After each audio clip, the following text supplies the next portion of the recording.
పేరు ఏ పద్మపర్ణికారెడ్డి.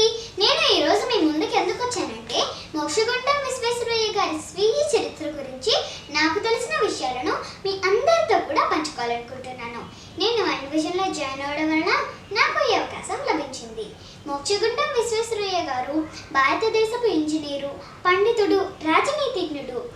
మైసూరు సంస్థానానికి 1912 నుండి 1918 వరకు దివానుగా పనిచేశారు. 1955లో ఆయనకి భారతదేశపు అత్యున్నత పురస్కారమైన భారతరత్న లభించింది. భారతదేశంలో ఆయన జన్మదినం సెప్టెంబర్ 15ను ఇంజనీర్స్ డేగా జరుపుకుంటారు.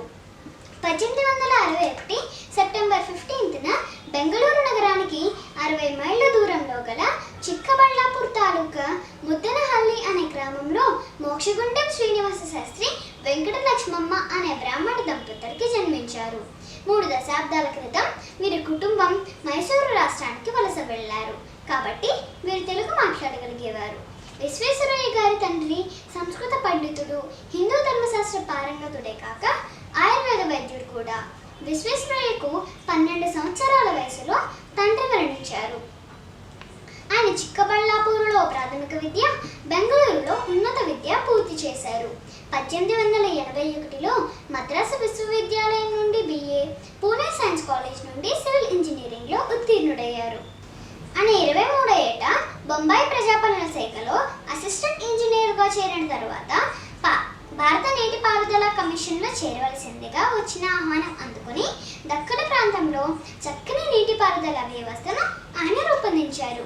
నీటి ప్రవాహం వలన ఆనకట్టకి ఎటువంటి ప్రమాదం కలగకుండా నీటిని నిల్వ చేయగలిగిన ఆటోమేటిక్ వరదగేట్ల వ్యవస్థను ఆయన రూపొందించారు. హైదరాబాద్ నగరాన్ని వరదల నుండి రక్షించడానికి విశాఖపట్నం రేవును సముద్రపు కోత నుండి రక్షించే వ్యవస్థను రూపొందించడంలో ఆయన పాత్ర ఉన్నది. కావేరీ నదిపై నిర్మించిన కృష్ణరాజసాగర్ ఆనకట్ట ఆది నుండి అంతం వరకు ఆయన పర్యవేక్షణలోనే జరిగింది. అప్పట్లో ఈ ఆనకట్ట ఆసియా ఖండంలోనే అతిపెద్దది. 1908లో స్వచ్ఛంద పదవీ విరమణ తర్వాత మైసూరు సంస్థానంలో దివానుగా చేరి అక్కడ ఎన్నో సంస్థల ఏర్పాటులో కీలక పాత్ర పోషించారు. అందులో Mysore subs factory, state bank of Mysore, Visvesvaraya college of engineering, ఇలా ఎన్నో. 1917లో ఆయన బెంగళూరులో ప్రభుత్వ ఇంజనీరింగ్ కాలేజ్ స్థాపించడంలో ముఖ్య పాత్ర వహించారు. పరిశ్రమలు అభివృద్ధి చెందడానికి ప్రైవేట్ పెట్టుబడులను ప్రోత్సహించారు. తిరుమల తిరుపతి ఘాట్ రోడ్ ఏర్పాటులో కూడా ఆయన పాత్ర ఉంది. 1915లో ఆయన చేసిన ఎన్నో సేవలకు బ్రిటిష్ ప్రభుత్వం knight commander of the order of Indian empire అనే బిరుదు ఇచ్చింది. 1955లో ఆయనకి భారతరత్న ప్రదానం చేశారు. లండన్లోని international institute of civil engineers 50 సంవత్సరాల పాటు, బెంగళూరులోని ఇండియన్ ఇన్స్టిట్యూట్ ఆఫ్ సైన్స్ ఆయనకి గౌరవ సభ్యత్వాన్ని ఇచ్చాయి. భారతదేశంలో 8 విశ్వవిద్యాలయాలు ఆయనకి గౌరవ డాక్టరేట్లతో సత్కరించాయి. విశ్వేశ్వరయ్య మెమోరియల్ ట్రస్ట్ వారు ఒక స్మారక చిహ్నాన్ని నిర్మించారు. ఇది ఆయన నివసించిన ఇంటి ప్రక్కనే నెలకొల్పబడింది. ఇందులో ఆయన సాధించిన పథకాలు, బిరుదులు, ఆయన వాడిన కళ్ళద్దాలు, కప్పులు మొదలగునవి ఉంచారు.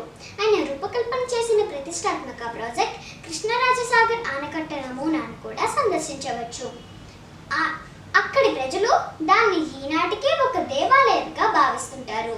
So friends, being a mind visioner, నేను పొందిన అవకాశాన్ని మీరందరూ కూడా అందిపుచ్చుకోవాలని కోరుకుంటున్నాను. అయితే మరి మీరు కూడా తప్పకుండా ఈ మైండ్ విజన్లో మెంబర్స్గా చేరతారని ఆశిస్తున్నాను. Thank you friends.